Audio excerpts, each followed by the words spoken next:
pray for Jackie as well, for sure. All right, take your Bibles, turn to Obadiah, our last one in Obadiah this evening.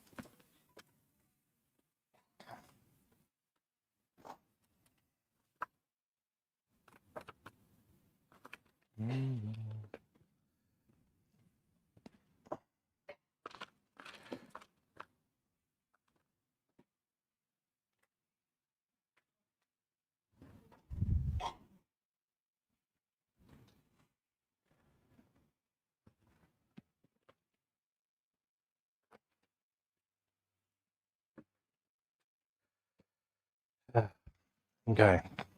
Obadiah.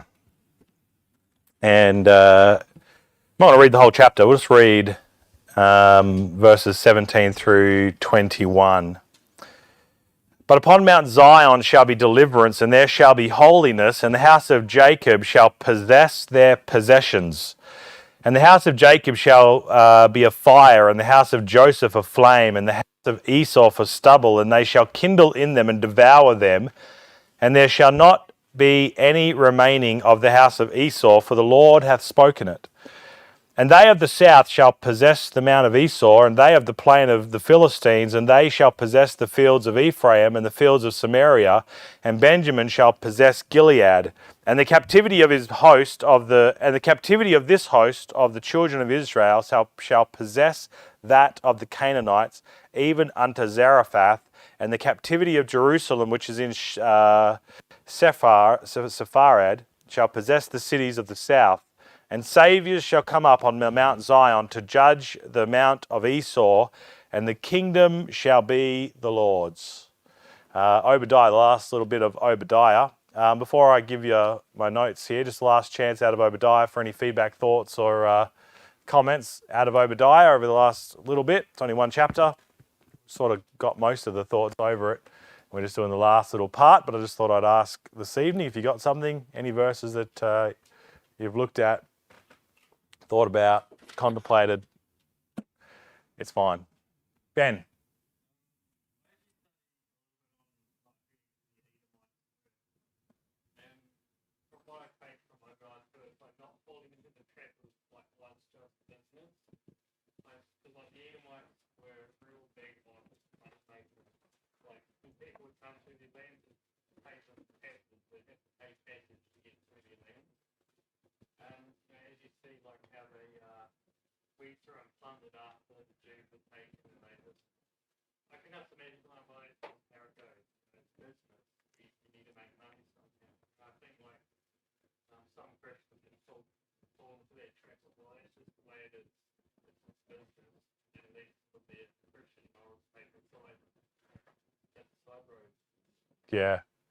Yeah, they did. They charged the Israelites. In fact, they didn't even let them pay money, but others did pay money to go through their lands.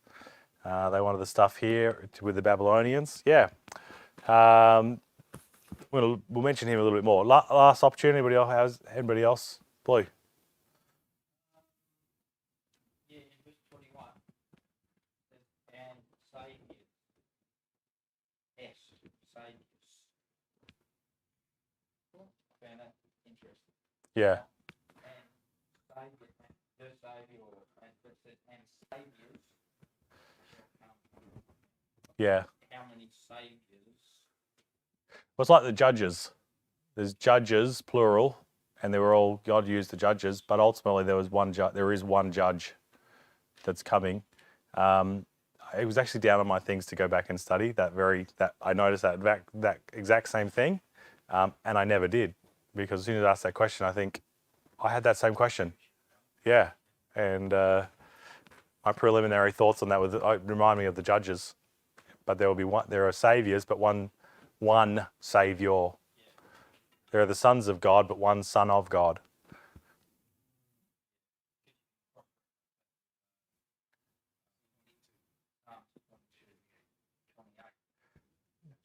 Yeah.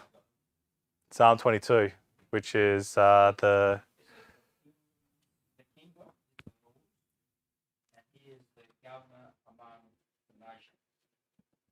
Yeah. So it's just reiterating that there is one, and he's called the governor.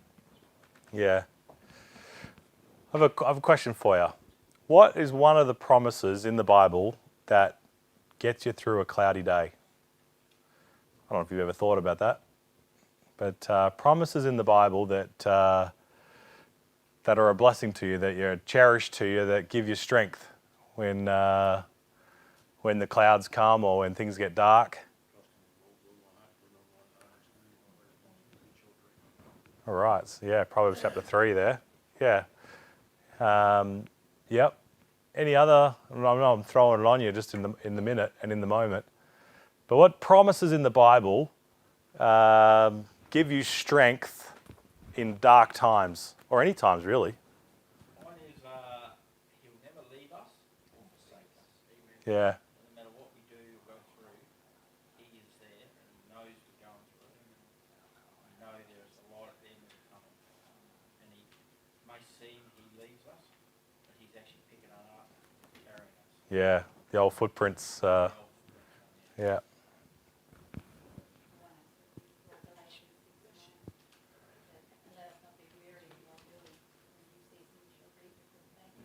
Yeah. Try and do your best, and it's not always the best, and you feel like you're failing. Yeah. It's somewhat of sort of down that path, probably a bit further. Ben? Psalm 91 for me, especially verse 4, he shall cover thee with his feathers, and under his wings shalt thou trust. His truth shall be thy shield and buckler. Very good. Yeah. I don't have a verse, I have a passage. For some reason, the Psalm 51 always seems to gravitate to that Yeah. in my darkest times. Yep. Psalm 51. Yep. Restore unto me the joy of thy salvation. Verse 4 or 5 in there, and fantastic. Is that the other one, Ben? Is that what Jesus quotes? Does he quote that passage when he says, "O Jerusalem, Jerusalem, how would have gathered thee as a hen gathereth thy chicks under the wings?" Like he was, it's like, I would have gathered you and protected you, but you rejected me. I think so. But yeah. I remember seeing a documentary years ago on Auschwitz, where the Jews went to the concentration camp. A lot of the Jews that survived, Psalm 51 was always mentioned. Really? Yeah. So, yeah. The 51st Psalm. Yeah. The reason I asked that question is because the last part of this gives me comfort. The last section here of Obadiah. Remember we broke it down into 3 sections, where the first one is their pride, that the Edomites were great big in their pride and how great they were, and no one's going to bring them down. They're undefeatable. Yet God says, I'll bring you down. The next section was the reason why God says you bring them down, why the judgment was going to come, because they lacked mercy. In their pride, they lacked mercy, and they loved it when bad things happened to Israel, to Jacob. Here is Esau, the descendants of Esau, loving it when bad things happened to Jacob. And it's a lack of mercy. And I never mentioned it last week, but there's a verse in Romans that always grabs me about these things, where it says, rejoice with them that rejoice and weep with them that weep. And if you ever want to know the litmus test of your heart towards a person, is that when good happens to them, what is your response? And if bad happens to them, what is your response? Because if good happens to them and you rejoice with them, your heart is right with them. Rejoice with them that rejoice. And if bad things happen to them and you weep, when they weep, your heart is right with them. You're in tune, you're in sync and in tune with them. But what happens when your heart goes out of sync and and your heart turns against that person? When they rejoice, you weep. And then when they weep, you rejoice. And here you can see that their heart, the Edomites, are out of sync with Israel, that there's bitterness and hatred and a resentment in their hearts there, because here is bad things happening to Israel, and man, they were having the biggest bonfire party that you could imagine. They loved it. They absolutely loved the terrible, miserable things happening to Israel, and they wanted more misery to happen to Israel. They rejoiced when Israel was weeping. And we asked last week in that whole passage that what Cole used to ask all the time walking around a few years ago now. He's grown out of it, but the question, why do the heathen rage? Why do the heathen rage? And that was the question he'd asked just randomly. Because the question is, why do the heathen rage? Why are they so angry against the Lord's anointed? In that case, David is writing and saying, why do they hate me so much? But ultimately, it's a picture of Jesus and saying, why do they hate Jesus so much? But they do. They rage against Jesus. And if Jesus is ruling, then they're raging. But on the other side of things, this is why do the heathen rejoice? What we looked at last week, because now that misery is happening to the people of God, now they're rejoicing at this. Oh, this is wonderful, man! We have lived to see the day. We have waited for this day. But we read this in verse 17. The last part of it is really the blessings upon Israel, though ultimately the judgment, the final judgment is verse 17. But upon Mount Zion. But upon Mount Zion shall be deliverance, and there shall be holiness, and the house of Jacob shall possess their possessions. So as much as they have been run down into the ground, and Esau is loving it that Jacob has been run down into the ground, the promise of God, though, is this, that Esau will be destroyed, and there will be no more of them, and yet Jacob on Mount Zion, they shall possess their possessions. And the possessions is this, God gave them the land. And the land, if you were to read back in Numbers, in the division of the land, and Joshua and Numbers, where they divide the land, it was even bigger than they actually ever really took hold of. Maybe David, I think, may have got the closest to claiming everything that the land that God gave them, and he expanded it to its biggest. And Solomon took over and had the largest kingdom there of Israel. But they never truly got everything that God had promised to them. But he says here, though there is coming a day that they will possess their possessions, that they will occupy, they will have the full blessings and benefits that God has promised to them. And it says in verse 18, and the house of Jacob shall be a fire, and the house of Joseph a flame, and the house of Esau for stubble. So as much as Esau is rejoicing over the destruction of the children of Israel, he says ultimately it's going to be the reverse, and Jacob is going to be rejoicing over, the house of Jacob is going to be rejoicing over the house of Esau. And the house of Esau is going to be as stubble and wiped out, and they shall kindle in them and devour them, and there shall not be any remaining of the house of Esau. I mean, completely obliterated, gone. For the Lord hath spoken it. And then verse 19 says, and they of the south shall possess the Mount of Esau. So the word possess is used multiple times here if you look at it. They shall possess the Mount of Esau, and they of the plain of the Philistines. They shall possess the fields of Ephraim and the fields of Samaria, and Benjamin shall possess Gilead, and all the way down to verse 20, where it says, and they shall possess the cities of the south. Like they're going to possess their possessions. As much as they're rejoicing at being wiped out, God says, actually, they're not actually going to be wiped out. I'm actually going to bless them, and they're going to come back even stronger and better, and they're going to claim everything that I have given to them.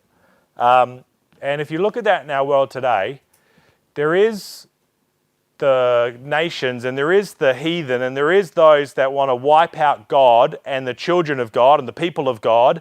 And when Christianity diminishes and gets run over, then they are rejoicing at the destruction of Christianity, whether it's a fall of a spiritual leader into immorality, or whether it's just the votes that may come into a nation that are directly opposed to the Bible and Christianity. They rejoice at such things and think, yes, finally, we love to see the day where God and his children are put into relegation, and we shall keep going and we shall possess this world.